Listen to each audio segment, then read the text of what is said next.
Sa sobrang popular na pagkain na to, halos lahat ng kainan sa Marikina noon ay nasa menu ito. Ito ang wak na toy, ang Marikina version ng menudo. At yan ang recipe na ituturo sa atin ngayon. Huwag na nating patagalin pa. Panoorin natin yan dito lang sa Sarap Pinoy!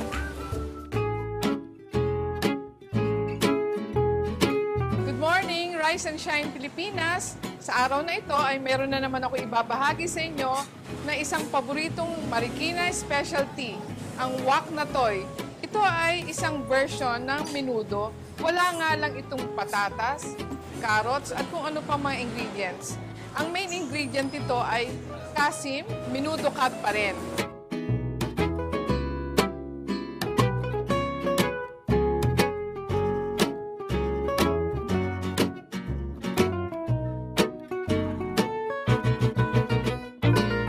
So simulan na natin. Lalagyan ko mantika, magigisa ako ng bawang. Pagka meron na kayo naririnig, it's time to add the other ingredients. Dadagdag ko na ang chorizo. Dadagdag ko na ngayon ang pork kasim na menudo cut. O, pagka wala ng dugo ang mga pork cuts, ay lalagay natin na ngayon ang pickles. Mas maganda na kapag may pickles, ay meron ding sabaw ng pickles, isama natin. Kapag malambot na, ilahok na rin ang tomato paste, ano? Oo, isa sa mga favorite na specialties ito ng Marikina.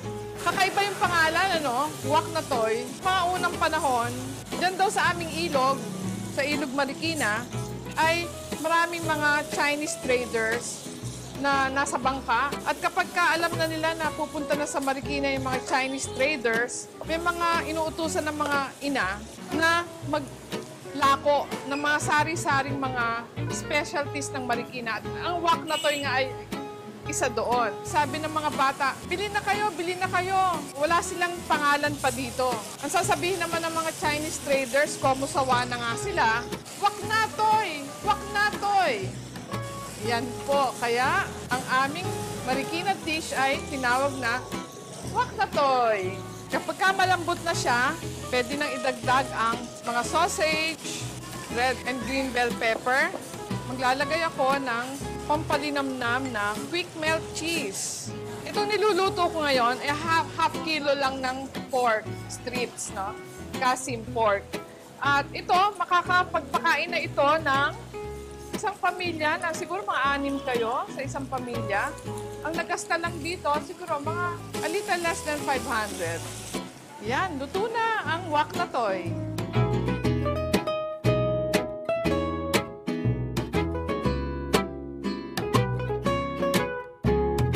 This is the best part. Tikman natin ang wak na toy.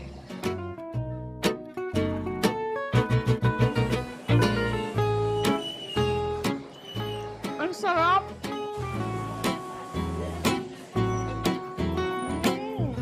Tamang-tamang lambot. May natural sweetness ng pickles. At linamnam ng keso! Ang sarap! Ano pa iniintay nyo? Magluto na kayo ng wak na toy. I hope you learned so many things about wak na toy today.